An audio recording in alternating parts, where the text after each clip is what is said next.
कैसे हो आप सब? अगर आप मुझे पूछोगे तो मैं तो अच्छा नहीं हूँ। और क्यों अच्छा नहीं हूँ, चलो मैं आपको एक्सप्लेन कर देता हूँ।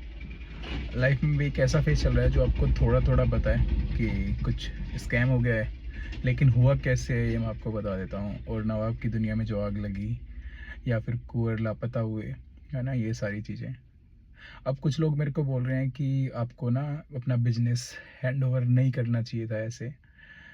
तो हाँ, आप लोग बिल्कुल सही हो, लेकिन कभी कभी ना मजबूरियाँ होती हैं। सबसे पहली मजबूरी तो ये, मैनेजर की ही नीड हमें क्यों पड़ी। जब मैंने आपकी दुनिया में खड़ा होता हूँ ना, तो जो हमने एक अमाउंट रखा हुआ है वहाँ पे, बोर्डिंग का, हाफ डे का या फुल डे का या 4 घंटे का, तो जो भी लोग आते हैं तो वो सबसे पहले क्वेश्चन यही करते हैं कि भैया कितना डिस्काउंट मिलेगा, हम तो आपको फॉलो करते हैं। नवाब की दुनिया के बहुत सारे खर्चे हैं, लड़कों की सैलरी, रेंट। तो जब बात आती है ना पेमेंट्स की, तो जब मैं खड़ा होता हूँ तो मैं पूरी कभी नहीं ले पाता। एन एग्जाम्पल, अगर मैंने बोला कि 900 है, तो उसमें से मेरे को 700 कि भैया इतना रख लो, और मैं चुपचाप रख लेता हूँ। और आप लोग जो बोर्डिंग में आते हैं तो आपने देखा भी होगा। लेकिन उनसे ना तो खर्चे निकल पाते हैं, ना सैलरी जा पाती है, ना रेंट निकल पाते हैं। तो मजबूरन हमें एक ऐसा आदमी चाहिए था जो ये सारी चीज़ें फ्रंट फुट पे आके कर सके, कि पेमेंट्स ले सके, है ना। बाकी मैं उससे हर रोज़ हिसाब लेता था। बट अभी क्या है कि मैं पिछले 1 महीने से गाँव में हूँ। गाँव में ना घर की रेनोवेशन चल रही थी, पापा काफ़ी लंबे टाइम से बोल रहे थे। तो अभी एक ऐसी स्टेज आ गई थी जब पापा ने बोलना शुरू कर दिया कि तुम लोग अगर आके करा सकते हो तो अच्छी बात है, नहीं तो मैं करा लेता हूँ। अब पापा के ये भी वर्ड्स थे कि भाई देखो, पैसा मैं तुम लोगों से मांग नहीं रहा हूँ, जाहिर सी बात है मैं बोल रहा हूँ कि अगर तुम लोग आके तरीके से करा लोगे तो ठीक रहेगा, नहीं तो फिर मैं जैसा करा दूंगा फिर तुम लोगों को पसंद नहीं आएगा, फिर तुम बोलोगे यहाँ कमी रहेगी, ये कमी रहेगी। तो उस वजह से मैं पिछले 1 महीने से गाँव में हूँ। अब इसी का फायदा कुंवर ने उठाया। सबसे पहली चीज़ तो नहीं ये कि मैं अब तक ना ट्रस्ट ही नहीं कर पा रहा हूँ कि कुंवर है मेरे साथ में ऐसा कर गए। सब कुछ जो लॉस होता है ना, वो सब पैसे का नहीं होता, मेंटली और इमोशनली भी होता है। मैं थोड़ा ओवर इमोशनल बंदा हूँ, तो मैं तो यही नहीं समझ पा रहा कि मेरे साथ में ये हो गया है। लास्ट मई की बात है, जब मैंने एक वीडियो डाली थी मुझे लड़के चाहिए, तो कुंवर का मेरे को कॉल आया, बहुत सारे लोगों का कॉल आया था। मैंने अच्छी खासी लंबी लिस्ट बना के उसमें से कुछ लोग रखे थे चुनिंदा। और सबसे बड़ी बात, ऐसा कुंवर ही नहीं, इमोशनली डैमेज तो मोस्टली करके जाते हैं टीम। क्या होता है ना, एक तो काम ऐसा है कि डॉग्स को हर कोई हैंडल नहीं कर पाता, तो हमें मजबूरी हो जाती है शॉर्ट लिस्टेड बड़ा अजीब तरीके से करना। क्योंकि बच्चे पोटी भी करते हैं, सुसु भी करते हैं, वहाँ पे क्लीनिंग का ध्यान रखना, है ना, लोगों से बात करना, इवन कई बार डॉग्स की बाइट हो जाती है, तो हर कोई रहना वहाँ पे प्रेफर नहीं करता है। तो जब मेरे को लास्ट मई में कॉल आई 7 महीने पहले कि मैं डिप्रेशन में हूँ और मेरी ऐसी सिचुएशन है कि मैं सुसाइडल स्टेज पे हूँ, और काफ़ी रोए, तो आई सेड कि भाई हम उतनी सैलरी तो अफोर्ड नहीं कर पाएंगे। कह रहे, तो ही सेड कि नहीं नहीं भैया, आप मेरे को जो दोगे चलेगा, बस मुझे बच्चों के साथ रहना है। मैंने कहा ठीक है, आ जाओ। जब वो यहाँ पर आए तो 2 दिन मुझे फील हुआ कि नहीं नहीं, ये ना इंसान यहाँ पे रहने लायक नहीं है, क्योंकि वो डॉग्स को पसंद उतना लेवल पे नहीं कर पा रहे थे जितना मुझे चाहिए था। बट एक बार बोलते ही मेरे कि भाई आप मैनेज नहीं कर पा रहे, तो ही सेड आप ना मेरे को एक मौका दो। मैंने कहा ठीक है। जब मैंने उन्हें एक मौका दिया, तो उनके बिहेवियर में बहुत ज़्यादा चेंजेस था। जैसे वो हनु को प्यार करते थे या बाकी बच्चों को प्यार करते थे, चाहे दिखावे के लिए करते हैं, मेरे सामने करते थे जैसे मैं करता हूँ। अब क्या है कि धीरे धीरे जैसे जैसे ट्रस्ट जीतने लगे, और इंग्लिश अच्छी थी, पढ़े लिखे थे, सब कुछ अच्छा है, तो मैंने कहा कि आप एक काम करो, जो एक सैलरी है तुम्हारी, मतलब सैलरी एन एग्जाम्पल, अगर मैं उन्हें 10,000 रुपये कैश दे रहा हूँ, और उसके बाद में रहना खाना और कपड़े दे रहा हूँ, प्लस साथ में जो हमारे प्रमोशंस आते हैं, तो मैं उन्हें 20% देता था। क्योंकि आपने देखा होगा मेरा जीमेल का एक्सेस, मेरा इंस्टाग्राम का एक्सेस उनके पास था, क्योंकि साथ में जो टीम थी वो टीम को लीड करते थे। वो यहाँ पे काम नहीं करते थे, वो टीम को लीड करते थे या क्लाइंट सर्विसिंग करते थे। तो हम उन्हें हर प्रमोशन का अराउंड 20% देते थे। तो इस हिसाब से वो हर महीने 20,000 25,000 इस तरीके से हम लोगों से कमा रहे थे। और मैं I can give you the proof, जो मतलब मैंने पेमेंट्स की हैं, चाहे हिमशी के अकाउंट से चाहे मेरे अकाउंट से, जो भी प्रमोशन आया उसकी पेमेंट गई है उनको 20%, या हर महीने जो हमने उन्हें 10,000 रुपये दिए हैं वो, या फिर अलग से उनको जब भी उन्होंने बोला वो, इवन अभी भी उनके ऊपर कुछ एडवांस थे। तो ऐसे चलते चलते सब कुछ सही चल रहा था। लेकिन सडन एक दिन कुंवर का मेरे को फ़ोन आया। अब देखो, बंदा जब जॉब पे रखता है तो क्या चीज़ें ढूँढ माँगता है? आधार कार्ड, पैन कार्ड, घर की डिटेल्स, बायोडाटा, है ना? एक पुलिस वेरिफिकेशन कार्ड। ही प्रोवाइडेड मी एवरीथिंग, सब कुछ प्रोवाइड किया इन्होंने मेरे को।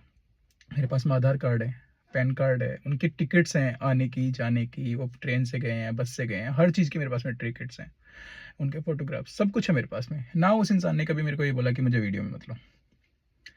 अब जब सब कुछ इतना क्लियर है तो आप किसी इंसान पे कैसे डाउट कर सकते हो सकता है वो मेरा ट्रस्ट जीतने की कोशिश कर रहे थे। अब जब वो लापता हुए तो उस दिन वो मेरे को बोल के गए थे कि भैया मेरा ना फैमिली का डिस्प्यूट चल रहा है। उन्होंने बताया था कि उनके जो मदर फादर है उनकी डेथ हो चुकी है, जो सिस्टर हैं वो आउट ऑफ इंडिया रहती हैं। अब आउट ऑफ इंडिया रहने की वजह से वो यहाँ पे अकेले हैं और भाई से उनका डिस्प्यूट चल रहा है, तो वो सोसाइटल स्टेज पे हैं। तो पैसे का लेन देन होना है, तो मैं भैया पैसे लेने जा रहा हूँ। मैंने कहा ठीक है आप ले आओ, कोई बात नहीं है। एंड ही टोल्ड मी कि मतलब मैं ना एक बड़ा अमाउंट लेने जा रहा हूँ और मैं फिर उन्हें अकाउंट में डलवा लूँगा। तो मैंने कहा देखो मैं, मुझे तो एक भी रुपया नहीं चाहिए, ठीक है, जाहिर सी बात है, क्यों चाहिए मुझे तुम्हारे से पैसे, बट आप ले आओ जाके, कोई बात नहीं है।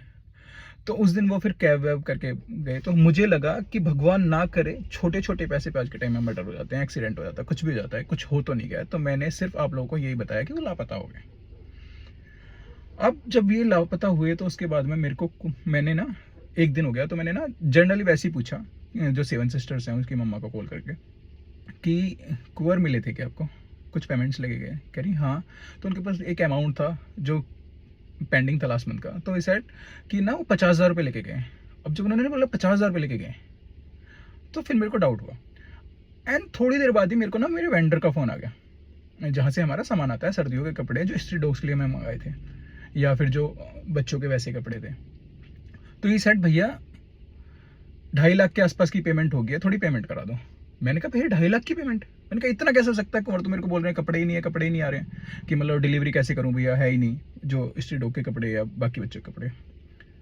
जब उन्होंने मेरे को 2.5 लाख का अमाउंट बोला तो मैंने ना हिमशु का अमाउंट चेक किया अकाउंट का, क्योंकि जो सारी पेमेंट्स थी वो हिमशु के अकाउंट में जानी थी। जब हमने टैली किया तो देखा कि हिमशु के अकाउंट में सिर्फ 90,000 रुपये की पेमेंट आई है और उसने कुछ 22,000 रुपये आसपास की पेमेंट मुझे करी थी, यानी कि 1-10 के आसपास मेरे पास में पेमेंट आई है कपड़ों की। अब 280 के कपड़े वहां से आए हुए हैं, तो जो बाकी अमाउंट है वो कुंवर के पास था। अब उन्होंने कस्टमर से ये बोला कि भैया का पेटीएम चल नहीं रहा है, मैं उनको एक, मतलब वो गांव में है तो मैं इकट्ठा करके पेमेंट करके दूंगा। और सबसे पहले तो उसने किसी को बताया हुआ कि मैं उनका भाई हूँ, किसी को बताया हुआ है कि वो मेरे को यहाँ पे हेल्प करने आए हुए हैं, वो तो एक अच्छी खासी जॉब पे थे। किसी को उन्होंने बताया हुआ है कि मतलब वो एक मुझे बिजनेस सपोर्ट करने के लिए रखा हुआ है मैंने उन्हें। मतलब उनकी हर किसी से एक एक अलग अलग कहानी निकलती शुरू हुई। किसी ने बताया कि भैया हमसे ना 16,000 रुपये लेके गए हैं, जैसे यहाँ पे अक्षत था तो अक्षत से उन्होंने 16,000 रुपये लिए हुए हैं। अब जब अक्षत ने नहीं दिया तो उसके मम्मी पापा से भी लिए हुए हैं कि तुझे पढ़ाई कराऊंगा। यहाँ पे अनुराग था, अनुराग से उन्होंने कुछ पैसे लिए हुए हैं। यहाँ पर जो नया लड़का है विक्रम, उससे भी 2,000 रुपये लिए हुए हैं। जो यहाँ पे विकास काम करता है उससे 7,000 रुपये लिए हुए हैं। तो अब जब धीरे धीरे धीरे धीरे ऐसी चीज़ें हुई तो मैंने क्रॉस चेक किया। फिर हमारे पास में उधर से लोगों के फ़ोन आने शुरू हुए कि अब हमने ना कपड़े ऑर्डर किए हैं, नवाब की दुनिया का एक पेज था, वो वीडियो नहीं मिल रही, हमारे साथ में स्कैम हो गया है। अब जब वो स्कैम वाला बात सामने निकल के आया तो जाहिर सी बात है, देखो यार आप लोग हमें इतना प्यार करते हो, हमें जानते हो, और कोई नवाब की दुनिया के नाम पे चीट कर जाए तो जाहिर सी बात है आप लोगों को यही लगेगा कि भाई हमने चीट कर दिया, क्योंकि वो पर्सन हमारे थ्रू आपको लगा है। तो हमने बोला कि हम आपको पेमेंट वापस करना स्टार्ट कर देते। तो ऐसे करते करते 40-47 हज़ार रुपये के आसपास की पेमेंट हुई, जो हमने वापस कर दी। अभी भी इवन कॉल मैसेज आ रहे हैं।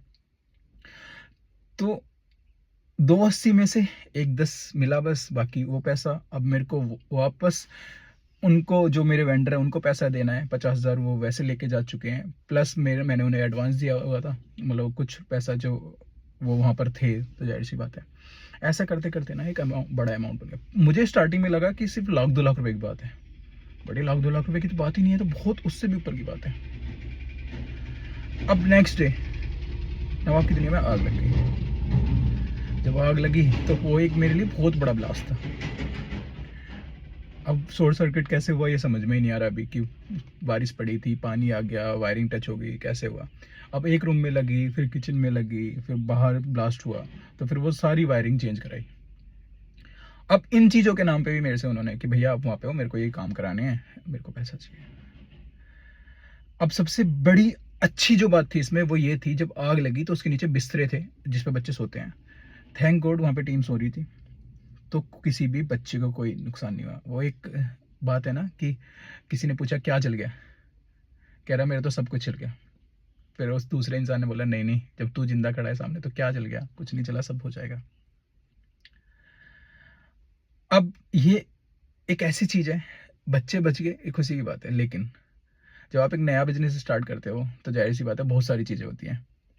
आपको रेंट देने हैं, आपको सैलरी देनी है, आपको बिजली के बिल देने हैं, आपको घर की ईएमआई देनी है, आपको गाड़ी की ईएमआई देनी है, आपको लोन की ईएमआई देनी है। आज के टाइम में हर कोई बंदा देखो जो भी बिजनेस स्टेबल करके बैठा है तो पहला साल तो 1-2 साल तो उसे स्टेबल करने में लग जाता है। अभी हम इस महीने ब्रेक इवन पे आए ही थे। इवन जब मैं कोविड में था ना, तो कोविड में मेरे साथ में सेम सिचुएशन हुई थी, हमारा रेस्टोरेंट बंद हुआ था, तो मैं ना सुसाइडल कंडीशन पे था बिल्कुल, मैंने पहले भी बताया आप लोगों को। मैं उससे बहुत मुश्किल से निकला था, बहुत मुश्किल से, कहते हैं जैसे नवाब नहीं होता तो शायद नहीं निकल पाता, तभी मैं नवाब के इतना क्लोज हूँ, तभी मैं पागल हूँ नवाब के लिए। सेम सिचुएशन मेरे साथ में अब हो गई। अब चलो मैं सुसाइडल स्टेज पे तो नहीं हूँ, बट इमोशनली और मेंटली मैं इतना डैमेज हूँ कि मैं तुम लोगों को एक्सप्लेन भी नहीं कर सकता। अब बताओ मैं कैसे ट्रस्ट ना करूँ किसी को। जब आप किसी कंपनी में जाते हो जॉब करने, तो आप भी तो ये सारे डॉक्यूमेंट्स मांगते हो।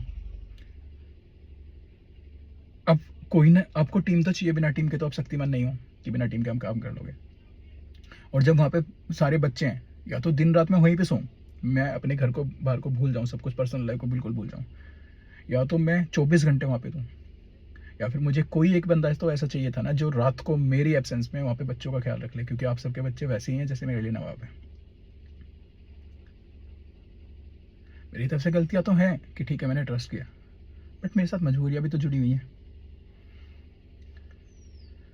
अब वो 1-2 लाख का तो स्कैम रहा नहीं, अब तो बड़ा हो गया है। अब उससे भी बड़ी बात देखो, हमें हॉस्पिटल की पेमेंट्स करनी है, हीरा जा रहा है, हिम्मत जा रहा है, बाकी बच्चे जा रहे हैं, है ना। चलो फूड हम लोग मैनेज कर पा रहे हैं भैया के थ्रू, है ना, लेकिन इनके कपड़े, इनकी दवाइयाँ, इनका ट्रीटमेंट, जो बच्चे आते हैं जाते हैं, लोरी का पैसा, है ना, जो ई रिक्शा से जाते हैं, एक लंबा बजट है। 8 तारीख आ रही है, सिचुएशन इतनी ख़राब है कि मैं तुम लोगों को एक्सप्लेन नहीं कर सकता, बट फिर भी मैं मुस्कुरा रहा हूँ तुम्हारे सामने। एक बार फिर से खड़े होंगे, महादेव साथ हैं तो। लेकिन आप मुझे बताओ मेरी कहाँ गलती है, बस इतना कि विश्वास करना। और सिर्फ विश्वास भी ये कि देखो तुम्हें टीम की नीड है तो रखनी पड़ेगी, तुम अकेले शक्तिमान नहीं हो। मैं अभी भी इस शौक से बाहर नहीं आ पा रहा हूँ कि भाई मेरे साथ कुंवर ऐसा कैसे करके चले गए। और मैं ना कोई नहीं होता उन्हें सजा देने वाला, मैं कहीं नहीं होता उन्हें कुछ बोलने वाला। यार महादेव ना खुद करेंगे। पुलिस में कंप्लेंट की हुई है, लेकिन अभी तक मिसिंग की कंप्लेंट की हुई है, एफआईआर करेंगे।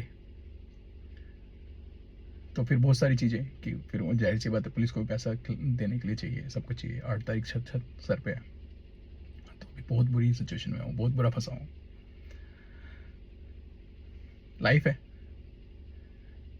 कोई बात नहीं है। एंड वन मोर थिंग, एक और आपके लिए, देखो पिछले 6 महीने में भी जाहिर सी बात है आपने कुछ ना कुछ तो स्टोर से किया होगा, ऐसा तो नहीं है। लेकिन तुम आटे में नमक खा रहे थे, चल रहा था, पर तुम तो पूरा आटा खा गए यार, वो भी बच्चों के नाम का। और सबसे बड़ी बात, मेरा ट्रस्ट, तुम्हें इतना ट्रस्ट करता था, वो तुम्हें पता है। मैं 1 महीने से गाँव में था, मतलब तुम इसी चीज़ का इंतजार कर रहे थे कि कब मेरे को ऐसा मौका मिलेगा, या जो गली वाले बच्चे हैं उनके कपड़े बिकेंगे, मैं उनका कपड़ों का पैसा लेके जाऊँगा। अब मुझे तुम्हारे जो तुम लेके गए वो पैसे भी देने हैं, मुझे वेंडर को भी पैसे देने हैं। जो तुम लेके गए हो वो तो नुकसान है ही, बाकी मुझे फिर से नवाब की दुनिया का स्टेबल करना है। तो मुझे फिर से 1 साल पीछे खड़े कर गए हो दोस्त, जहाँ से मैंने शुरुआत की थी ना, मुझे वहीं से शुरुआत करनी पड़ेगी। एंड आप सबका थैंक यू, आप सब लोग मेरे साथ में जुड़े हुए हो, thank you so much again. बहुत सारा प्यार आप सबको। मुसीबत की घड़ी है, साथ बनाए रखना।